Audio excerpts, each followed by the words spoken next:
Salut tout le monde, bienvenue dans cette petite vidéo FAQ et bilan aussi de la chaîne. Je vous ai demandé des questions il y a genre plus de 2 mois. Je suis désolé, j'ai pris un peu de retard. Un peu beaucoup. Mais avant de commencer, j'ai quand même quelques petites choses à vous dire. Déjà, premièrement, merci beaucoup pour l'engouement qu'il y a sur cette chaîne YouTube, pour vos retours, pour même vos dons, pour les personnes qui ont fait des dons, c'est super sympa. Moi, je force à rien du tout. Et merci beaucoup pour votre bienveillance, pour les personnes qui sont sur le Discord, Mirvou, Bankshi, toutes ces personnes-là. Bon, je vais pas citer tous les noms, mais vous êtes vraiment beaucoup. Et ça motive vraiment moi et je pense toutes les petites chaînes que vous connaissez. C'est vous en fait qui fait vivre la chaîne d'une certaine manière, même personnellement. Je pense que c'est vraiment un très gros argument pour me donner envie de faire des vidéos. Écoute, alors en follow, sinon il va y avoir des morts les enfants. Deuxièmement, en commentaire épinglé, vous avez un lien qui vous emmène vers un sondage que j'ai fait pour vous demander qu'est-ce que vous voulez voir sur la chaîne, vos retours pour que je puisse m'améliorer, ce que vous aimez moins. Franchement, faites le sondage si vous ne l'avez pas déjà fait, ça serait vraiment super sympa, comme ça je vais pouvoir voir tous vos retours avec des questions déjà préécrites. Ça prend genre même pas 1 minute à faire, donc si vous le faites, je vous remercie vraiment beaucoup. Bon, on va commencer avec les questions, ça serait peut-être pas mal. As-tu un projet pour les 5K, 10K ou plus? Bon, déjà, honnêtement, le fait que j'ai atteint 1000 abonnés, pour moi, c'est déjà exceptionnel, honnêtement. Là, actuellement, au moment où je vous parle, on est à peu près 2100 sur la chaîne et je trouve ça vraiment énorme, déjà. Je sais qu'au niveau de YouTube, ça paraît pas beaucoup, mais en vrai, imaginez juste 2100 personnes. Personnellement, moi, je vois ça par rapport à mon lycée et je me dis que ça fait plus de 2 fois le lycée où j'étais. Donc, ouais, c'est énorme et en vrai, j'avoue que pour moi, je passerai pas les 3000, 4000, 5000. Mon objectif, il est déjà atteint. Moi, j'ai atteint 1000 abonnés, je suis trop content. Donc, je pense pas que ça ira plus loin. Cependant, si un jour on devait passer à un palier symbolique, j'ai une idée d'un petit court-métrage un peu rigolo et tout à faire. Mais bon, honnêtement, je mets ça dans un coin de ma tête et peut-être qu'un jour ça ressortira, peut-être qu'un jour ça ressortira pas. Mais pour le moment, en tout cas, perso, j'ai atteint mes objectifs par rapport à ça en tout cas. Quelle est l'étape la plus difficile lors de la réalisation de la vidéo? La plus longue? En vrai, de loin, c'est le montage. Et c'est le montage. En vrai, le montage, c'est pour ça qu'il y a pas beaucoup de vidéos sur la chaîne, à vrai dire, c'est parce que je suis tellement lent à tout faire que le montage, en vrai, je prends vraiment beaucoup de temps pour faire attention au rythme, faire attention aux photos qui apparaissent dans la vidéo, aux petits angles arrondis, même changer la luminosité de l'écran, tout ça, pour vraiment rendre ça le plus fluide possible et le plus agréable. Donc ça, c'est un truc qui peut prendre pas mal de temps. Sinon, bah, c'est l'écriture. L'écriture, c'est pareil, bah, ça dépend de la vidéo, mais en général, ouais, ça me prend pas mal de temps. Après, je peux pas te quantifier ça, mais c'est vraiment des grosses étapes qui prennent beaucoup de temps. Après, le reste... le tournage, bon, en général, c'est l'affaire d'une après-midi. La miniature, c'est l'affaire de 1 ou 2 petites heures. Et pour après, tout le reste, bon, l'upload sur YouTube et tout, bon, là, c'est une demi-heure, je pense. Quel logiciel de montage utilises-tu? J'utilise toute la suite Adobe, Premiere Pro, After Effects et Photoshop. En tout cas, c'est ce que j'utilise pour YouTube. C'est, pour moi, le meilleur logiciel de tous les temps. Pour moi, c'est le logiciel Adobe. Je me vois pas utiliser d'autres logiciels honnêtement et je pense que j'en aurais genre jamais besoin pour ce que je fais en tout cas. Donc pour moi, c'est le meilleur. Même pour toutes les personnes qui veulent savoir quel logiciel prendre et tout, allez sur la suite Adobe, craquer ou pas. Moi, je paye en tout cas tous les mois. Je peux vous dire que c'est bon, ça pique. Vas-tu avoir des horaires de stream fixes ou selon tes envies? C'est pareil, mais j'ai vu que de temps en temps, ça m'arrive de faire des streams Just Chatting ou Radio Libre, ce genre de bêtises où on parle juste. Et je vois qu'en vrai, il y en a beaucoup. Enfin, c'est quelque chose qui ressort vraiment beaucoup dans les commentaires, dans certaines réponses à droite à gauche et tout. C'est un truc qui ressort beaucoup, donc je vais continuer à faire ça, je pense, d'une façon un peu aléatoire parce que j'aime bien toujours avoir du contact avec vous et même pouvoir vous donner des nouveautés par rapport aux prochaines vidéos vu que ça prend du temps à faire. Même si je suis en train de corriger ça actuellement pour le mois d'août. Donc non, pour moi, ça restera toujours d'une façon un peu aléatoire. Vous serez prévenu genre 1 ou 2 jours à l'avance, mais pour moi, les streams, c'est toujours de façon aléatoire. Et je continue en fait tant qu'il y a des gens qui viennent sur le live. Genre si un jour je suis en live et qu'il y a vraiment personne, bon, le problème du just chatting, c'est qu'il faut parler, donc parler tout seul, ça n'a plus d'intérêt. Pour finir, te vois-tu encore sur YouTube dans 1, 3, 5 ans? Si oui, prévois-tu de rester dans le jeu vidéo ou vas-tu faire des thèmes sur la pop culture ou d'autres thèmes? Mais en fait, tant que j'ai des choses à proposer, tant que j'ai moyen de m'amuser en fait avec la caméra, tant que j'ai les moyens de pouvoir avoir du temps aussi, de pouvoir faire ça, bah je continuerai. Le seul problème actuellement, ce qui me pose réellement problème, et cette vidéo-là, c'est un vrai tournant sur la chaîne parce que le problème de mes vidéos, c'est que j'en sors pas régulièrement. Et le problème, c'est que bah, quand je sors une vidéo, bah ça prend beaucoup de temps. Enfin, ça me prend en tout cas beaucoup de temps. Et en fait, après, tu retournes à zéro et tu dois tout recommencer depuis le début. En fait, c'est un engrenage qui est super difficile à tenir. En tout cas, personnellement, parce que bah, je fais tout seul et en vrai, galère. galère de fou. Donc en fait, tant que j'ai du temps, tant que j'ai l'énergie pour le faire, je continuerai. Et puis bah si un jour j'ai plus envie, que j'ai envie de passer à autre chose ou de faire un autre contenu, bah je le ferai sur une autre chaîne ou quelque chose comme ça, je pense. Parce que ouais, du coup cette vidéo là elle sort aussi pour vous annoncer que actuellement je prends de l'avance pour les prochaines vidéos, je prends un peu d'avance et à partir du mois d'août, normalement je serai régulier à une vidéo toutes les 2 semaines et à 2 shorts sur la chaîne YouTube. J'ai vu aussi que les shorts c'est quelque chose qui me parvenait, alors que moi je faisais ça sur mon temps libre entre parenthèses quoi, de façon tranquille, et j'ai vu qu'en fait ça plaisait pas mal, donc je vais automatiser ça. Je veux absolument tenir un rythme des vidéos une fois toutes les 2 semaines. Pour moi c'est quelque chose de vraiment important à tenir pour les quelques prochains mois, après on verra, pour qu'en fait bah, je puisse me mettre en fait moins de pression à la sortie des vidéos, parce que même si j'ai une toute petite chaîne YouTube, même si les vidéos elles font pas 1 milliard de vues, bah personnellement je me mets quand même pas mal la pression mine de rien. C'est un truc que je pense qu'on est beaucoup de vidéastes à faire avoir ce mode de pensée là, mais j'ai envie de me libérer un peu en proposant plus de vidéos régulièrement, mais en ne perdant jamais la qualité des vidéos. Genre pour moi mes vidéos j'ai envie de... Juste envie de plus poster en fait, genre c'est tout. Genre la qualité, j'ai toujours envie que ça reste clean, j'ai pas envie de me moquer de vous. Donc attendez-vous à plus de vidéos à partir de août. Et toujours pour le moment sur le thème du jeu vidéo, mais ce qui est cool avec mes vidéos c'est que je peux parler du jeu vidéo mais en même temps je peux parler de plein de sujets dans le jeu vidéo. Genre des accessoires un peu bizarres, des jeux random, des jeux mobiles, des jeux...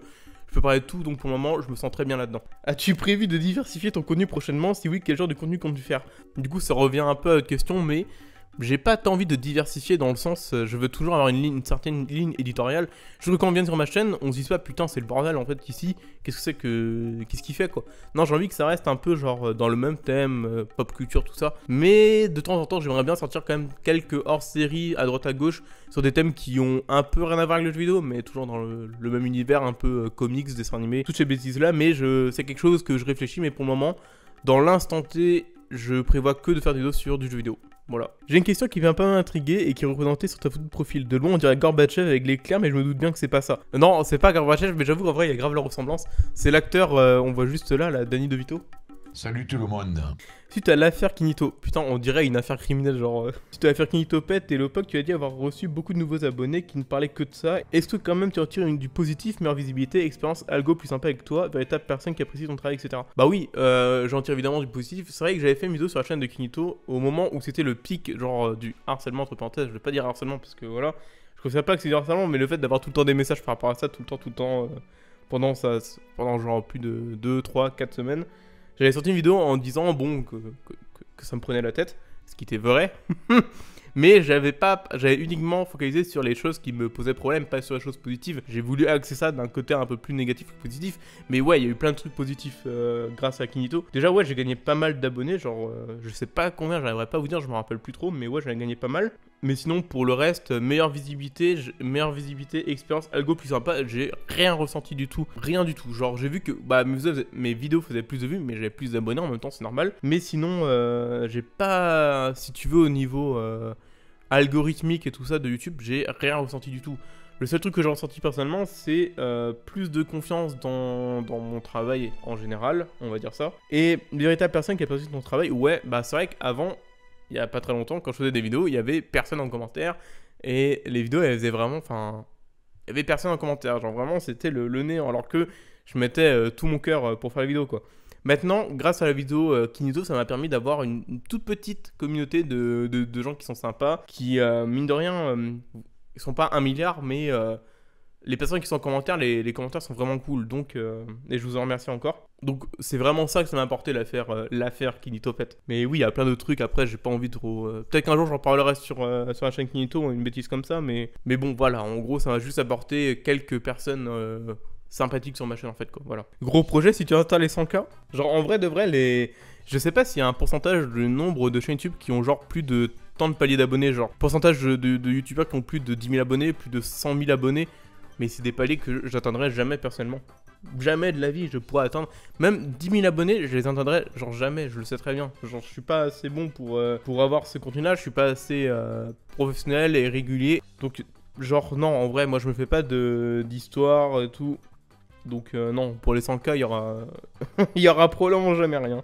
Est-ce qu'il y aura des collabs à l'avenir? Alors si tu entends collab avec genre d'autres youtubeurs, non, parce que j'avoue que j'ai genre personne au niveau contact et que même, j'avoue que j'oserais pas aller voir quelqu'un et tu vois ce que je veux dire, l'embêter, machin et tout, alors que la personne, souvent, elle me connaît même pas, et c'est même très probable qu'elle me connaisse pas, tu vois. Mais c'est le seul truc où j'aimerais, que ma chaîne grossisse, c'est le seul truc que j'aimerais, c'est de pouvoir avoir des contacts genre avec certaines personnes de l'industrie, tout. Ça, c'est le truc qui me ferait le plus kiffer. Genre, avoir des contacts chez genre Ubisoft, chez tel groupe et tout. Genre, pour une vidéo future, j'aimerais contacter un, je sais pas comment dire ça, un présentateur télé, mais qui travaille beaucoup dans le jeu vidéo, et qui est chez Webedia. Et le problème, c'est que vu que je suis personne sur internet, et c'est une galère de fou. Alors que je suis sûr que genre si j'avais 1 milliard d'abonnés, j'aurais juste à mettre un tweet et c'est bon, le mec on fait l'interview ensemble. C'est le seul truc en fait qui est galère, à mon niveau. C'est le seul truc pour lequel j'ai envie d'avoir des abonnés. Mais non, du coup, si t'entends collab avec d'autres youtubeurs, non. Si t'entends des collabs avec d'autres personnes, des amis, tout ça, oui, évidemment. Quel est pour toi le meilleur jeu du monde? Alors le meilleur jeu du monde pour moi... c'est chaud. Parce que c'est pas genre ton jeu préféré, c'est le meilleur jeu du monde. Pour moi, c'est le tout premier Mario, je pense. Super Mario Bros.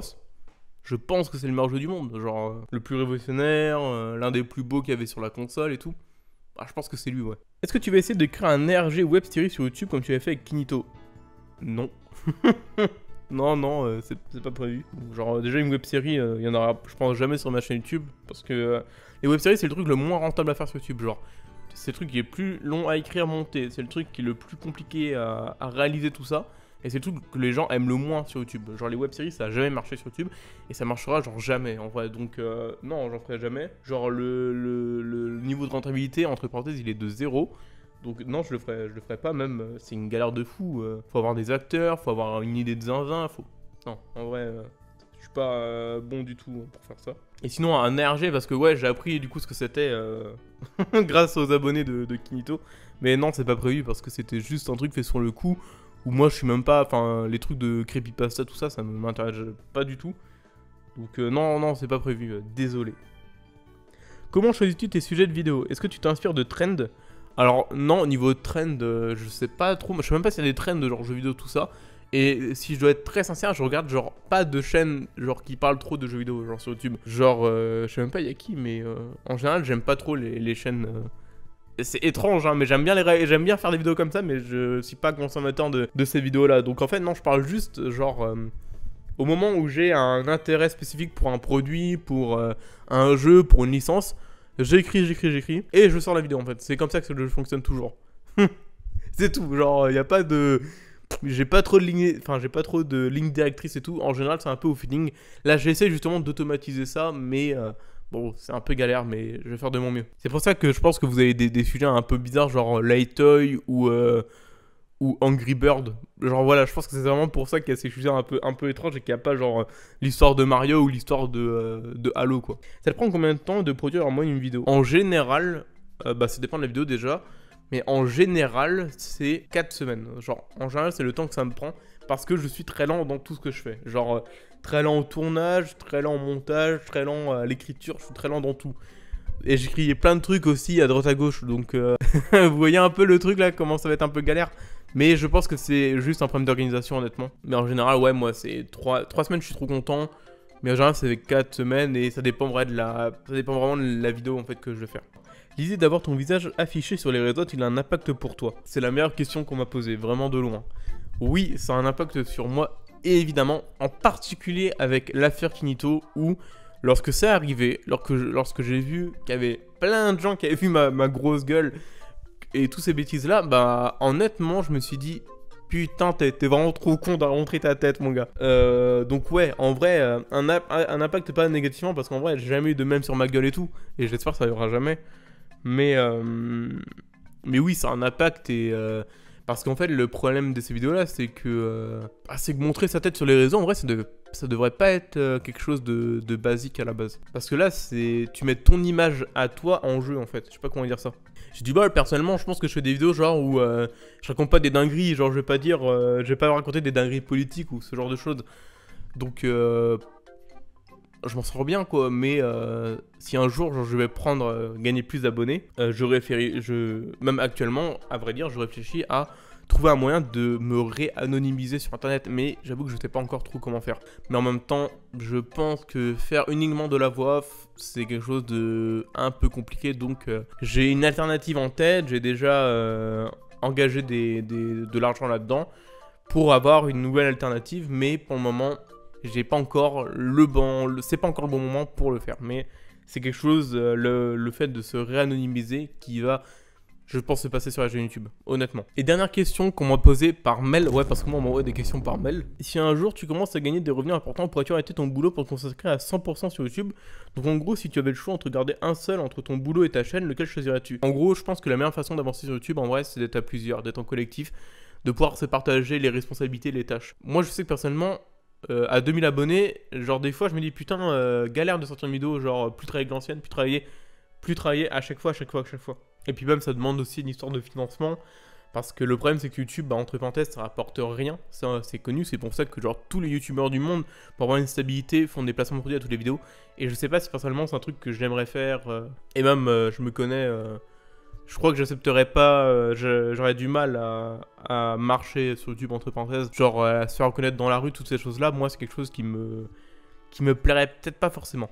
Bon bah voilà, je vous remercie d'avoir vu cette vidéo là. C'est une vidéo de transition, puisque, comme je vous l'ai dit, et je vous le répète une dernière fois, vous avez un lien dans les commentaires pour répondre à un sondage qui va beaucoup m'aider. Je vais également essayer d'être plus régulier sur YouTube, comme je vous l'ai dit, avec des vidéos qui sont toujours travaillées de la même façon. Ne vous inquiétez pas, il n'y aura pas de perte de qualité. Mais c'est juste important pour moi d'être plus régulier et de... C'est vraiment quelque chose, voilà, qui me tient à cœur pour peut-être m'enlever du stress, peut-être mieux être organisé et puis ce genre de choses quoi. Je sais déjà, voilà, si vous voulez tout savoir, que genre envoyer cette vidéo, cette FAQ qui est toute simple. En vrai, il y a quoi? Il y a une caméra, un éclairage là, un PC, un micro. Voilà, c'est tout ce qu'il y a. Genre, c'est pas voilà, il n'y a pas d'effet de caméra, il n'y aura pas de gros montage. Et je me dis que je vais être suffisamment stressé quand je vais devoir poster la vidéo, la FAQ dimanche. Voilà, ça sera la pire vidéo que vous aurez cette année, ça sera celle-là. Mais pour les prochaines, on restera toujours dans les mêmes thèmes. Je vais raconter l'histoire de licence de jeux vidéo. La prochaine, c'est sur Conquer, le petit écureuil. Et puis voilà, quoi. Je vous remercie encore de me suivre, malgré genre tout ce qui s'est passé avec Kineto, tout ça. D'être toujours présent, d'être toujours bienveillant et gentil. Et voilà, on se retrouve à très bientôt sur YouTube pour des prochaines vidéos. Enfin, dans 2 semaines du coup, dans 2 semaines. Salut!